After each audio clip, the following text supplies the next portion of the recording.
we're going to welcome Nick, who's going to tell us a little bit about freelancing. Yeah. Heard of that. Give him a round of applause. Hi guys, thanks for sticking around. My name's Nick. I'm one of those audio guys that are here in the Pig Squad, so I'm sorry. Taylor did an awesome job talking about that and introducing that to everyone. I might touch on a little bit of that stuff because obviously all my work kind of revolves around sound and music and all that. So we might overlap a little bit, but it's more about freelancing and making a living doing this and not killing yourself. So a little bit about me before I dive into this. My name is Nick. I got my start in the AAA world back in 2008. I was making a little game called Rock Band back in the big rhythm game boom of the mid to late aughts. So I started doing that, and that was a wild ride. And then just about 5 years later, I left that and started freelancing. So right now I have a small company, there's 4 of us, called SKU Sound. We do all audio stuff, mostly for video games. We do film, we do commercials, we do all of it. We all met at Harmonix, we all work together very closely, and that's why we all kind of left and didn't really leave. I still work for them now as a freelancer, which is a lot better. All right. So why do you freelance? Why do I freelance? The freedom. It's stressful, but it is liberating. I get to choose the projects I work on. I get to choose who I work with. Most of the time. Sometimes you got to pay the bills and you got to take that crappy job. But the freedom's nice. Like I just said, you work with many different people, different studios, different projects. Working at Harmonix for 5 years, I made rhythm games, and that's it. I'm not a composer. I'm more the sound design and the technical side, which didn't bother me that much because at Harmonix, if you played those games, you don't compose a lot of music. It's all licensed music. So there's a lot of mixing, there's a lot of technical stuff to get that music into the game, which was more up my alley. But if you were a composer there, you didn't really get to have your creative outlet, which is unfortunate. Being a freelancer, I expanded my skill set quite a bit. I now wear many hats. You're doing business side, you're negotiating, you're managing projects, you're a producer, you're all this stuff. Just instead of just being a composer and creating content. So how do you make it work? There's a few things you need. Big one for me was experience and reputation. You can't just break out and hope people are going to hire you just off the street. You got to kind of have something to back you up. Your contacts. A lot of our work comes from word of mouth referrals. People we've worked with talk to other people and they say, hey, who did your music? Who did your sound? And we get a job that way. A lot of it comes through that. Finding and getting the work, like I just said, a lot of it is word of mouth and just people we know. But some of it, can be sort of cold calls and things like that. I'll dive into that a little more. And the contract side of it, protecting yourself, making sure you're getting paid. Freelancers can get taken advantage of a lot, and it sucks, especially when you're a smaller freelancer. You don't have a big legal team behind you, and you can't really take them to court to get your fees and all that stuff. It's a pain in the ass. All right, so diving into experience a little more, you probably already know this. Getting experience, you can do it as a hobby or free time and share your work and build your portfolio that way. It's a little harder that way. You got to have another job. You can't really, put all of your motivations into it. Audio music is a different, you can play in bands and things like that and hone your skills that way and develop that reputation to get that job. Going to school, I went to the Berklee College of Music in Boston. So I don't know if anyone else did here, but it's a popular school. So I went there, and that's actually how I landed the job at Harmonix. There's a lot of, because that was in Cambridge, right across the river, and a lot of us in the audio department, because we were huge. It was like a 30 to 40 man person audio team, which is unheard of in even AAA games. They're never that big. So they had a lot of us, all doing charting and, for Rock Band. It was all manual. So the job is where you get a lot of the experience. It's hard to nail that job sometimes. I didn't start out in the audio department. I started out as a QA engineer, testing the audio because I had a musical background, but I got my foot in the door that way. And then eventually, once the spot opened up on that audio team, I was able to move up. What's the best approach for me? It was that. It was getting my foot in the door and working AAA for a while to get that experience and develop those contacts and just learn from other people. And a big part of that was finding a mentor. That's really important. Find someone you respect and you admire in the work that they do. Even if it's someone across the internet, hit them up on Twitter. A lot of people are really amenable to that, and they're flattered by that. So find someone that you admire and try and learn from them. Try and learn what you can. There's no hard and fast rules. So the best approach, it's all dependent on the person. So getting contacts, you develop these while you're gaining experience. You want to be someone that others want to work with all the time. Don't be an asshole. No one's ever going to hire you again. They're going to tell their friends not to hire you again. Be someone that's great and do great work. If your work's crappy, no one's going to talk about you. In my line of work in audio, if people say bad things about it, that means it's really bad. If people say nothing about it, then I did an awesome job. And that's fine with me. Go to events like PIGSquad, go to conventions, go to different groups, join guilds. There's an audio network guild for gaming if you're into that. They always do a meetup. They do meetups quite a bit. They have a big awards ceremony at GDC in San Francisco. I don't know if anyone's been there, but that's a great place to meet developers. Finding, getting, and keeping the work. Sorry, I have no cat gifts up here. It's pretty bland. So use your contacts. They're your moneymaker.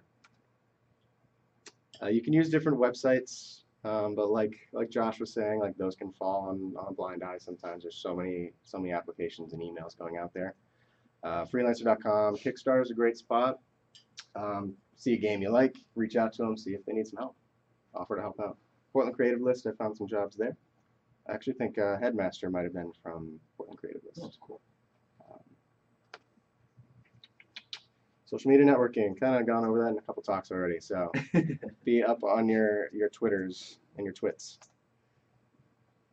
Cold calling, not the best approach. For those that don't know, in like sales, you basically call a company and see if they need help, and it's kind of demoralizing most of the time. We don't do a lot of that. That's like, for us, doesn't work in the audio world. So yeah, it is an approach you can take though. If you're working in art, for me it's geared all towards audio obviously, but it could be, art or any other creative skill for games. The pitch video and the bid. This is how we've gotten a couple jobs actually. I don't know if you guys follow Corey, but he used to work with Jump Drive and EXO, and the way we got that job was with a pitch video. I think you had a video about this, or you shared it. You wrote a blog about it. Yeah. Basically, what they did at their company is we asked, hey, can you put together a quick, 2 to 3 minute gameplay video, trailer, whatever it is, showing off your game and some of the things there. And we'll take that. We're gonna strip all the sound out and just rebuild it what we would do. This is to show off what we can do. It's just to kind of, instead of just talking about it, it's kind of hard to describe sounds, as Taylor was saying. You need references. So that's what we did on EXO. We did that on our first project as a company called Chariot, and we got that job as well. It seemed to go over pretty nicely. So I would recommend doing that. I don't know how you really do that in another creative way that's not audio. I don't know if you could do some animations like or people do concept art tests and stuff. Yeah. What if your video wasn't that? I'll change your whole video. And the bid is another thing. Companies always just want to know how much does it cost. It's for us. It's really hard to tell you how much it costs. Depends on what you want, honestly. How much time do you have? we can work with your budget and you'll get what you pay for, honestly. Kind of like Taylor was saying. Get into a routine and stay motivated. For workaholics out there, it's not that hard, but you know, for other people, I work at home, and home is pretty distracting sometimes. You got a dog, you got, you know, things to do around the house. So just getting into a routine and keeping up on that, sending out those emails, and working on those projects, and logging those hours too. Making sure you're not overworking yourself, and self-care is important. Important legal stuff. Contracts. This is the stuff that protects you and protects your client. NDAs, things like that. As a freelancer, you'll sign, you know, thousands of documents. NDAs are pretty standard things. Basically, don't share their product with anyone or you'll get in trouble. Pretty simple. The most important thing as a creative person is who owns what at the end of the project. Most of these contracts are work for hire, which means the company hiring you owns all the work you do. Doesn't matter what it is or if it ever makes it in the game, they own it. So be careful about that. Any work that I do as a sound designer going out in the field and recording, if it doesn't make it in the game and I record it and I still have those files, they technically own it. They might never know about it, but they technically own it because they paid for the time that I went out there to do it. So make sure those are stipulated in your contracts and everyone's clear on who owns what. Some of the things that we can do to lower prices for a client is we retain the rights to the music, and they essentially have an exclusivity license for it for whatever year or whatever. And then after that, we can repurpose that music into another game, another trailer, another movie, whatever it is. Kind of nice. Statement of work is where you outline everything that is expected of you as the contractor, and deliverables and timelines and how much pay is and all this boring stuff. But also important to know, just so everyone's clear and before you start working, get those out of the way. Invoicing and then getting paid, that's the biggest part. That's the nicest part. We typically invoice net 30, which means 30 days after the invoice is sent, I expect payment. In our contracts, we also stipulate that ownership of the creative content is not transferred to them until payment is received. That's the important part. If you don't have that in there, they own it when you create it, and they don't have to pay you. Sucks. They should pay you if they're good people, but they don't have to because they own it. These are kind of small, but I'll share this later. An example statement of work or bid is on the left there. A lot of details, a lot of dates, kind of what we're working on. That is for a project called Meta Arcade. It's kind of a Dungeons and Dragons solo adventure thing. It's kind of cool. The rate sheet is on the right there. Some clients ask for this, just to kind of get an idea of what it costs. But we don't like to work with these. But a lot of people like to pay like this. They like to feel like they're going to a store and just picking out. I need 20 sound effects, a minute of music. Okay, here's how much it is. So we hand this over sometimes if they request it. But typically we like to just work with give us your budget and here's what you'll get for that budget. Most importantly, if you're a freelancer, you have to love what you do. It goes to that motivation thing. If you can't get up in the morning and do what you want to do and love what you're doing, you're not going to keep doing it because you're your own boss. Like, you're the one who has to motivate yourself. You know, you don't have to go in and punch in somewhere. And there's not going to be a boss yelling at you. So you got to love what you do. That's pretty much it. Any questions about freelancing or sound design stuff, I can answer those. But this is my contact info if you want to reach out.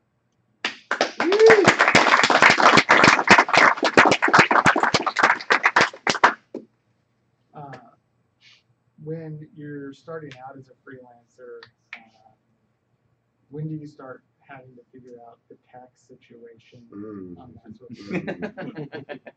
You're asking the right. So in my company, there's 4 of us, and I'm the guy that handles all the legal stuff and the taxes. So you're asking the right guy, and hopefully I'm doing it right. IRS hasn't called yet. So with us, we're an LLC, so all of our taxes pass through to us personally at the end of the year. There are other ways you can structure your company if you have a company. That's another thing I should mention is if you're a freelancer and you're just a solo person, get an EIN from the federal government. It's basically a social security number that companies use. So you basically are creating your own company of you're your own company. And this can protect you, identity theft and all that stuff, because all these documents you're filling out for your clients, you're putting this EIN on there, so at their tax time, they're deducting what they paid you and all that stuff, and make sure that you are paying those taxes so the government collects what they want. EIN is short for Employee identification number? Yeah. You can just go to irs.gov or something, you can get it there. Just a long time ago. But make sure you get one of those and you put that on all your documents. It is you. It's linked to yours, but only the government knows that. So tax time, it all passes through to us on our personal taxes. So I still have to file a tax refund. I mean, what is it? Return. That's the word. Yeah. I still have to file that with the government and the state. Our company is founded in Washington that does not have income taxes, which is great. So we don't have to pay them. And the federal government doesn't collect. It gets passed on through to your personal tax returns. There are things you can do to get away with, to lower your tax burden, deducting things. I'm hoping this is okay, and I haven't been told otherwise, but we buy video games, and they are an educational expense. It is okay. Yeah. So if you, So if this is your living and that's what you do, you can do that. I buy a lot of musical equipment, a lot of gear, and that all gets written off because it's business expense. Is there anything else to your question? I mean, it's all pass through stuff. If you're an LLC, there's I don't know anything else about like incorporation, corporations and C corps and all that stuff. I know nothing about that. It's time for one more question. All right. Cool. Thank you.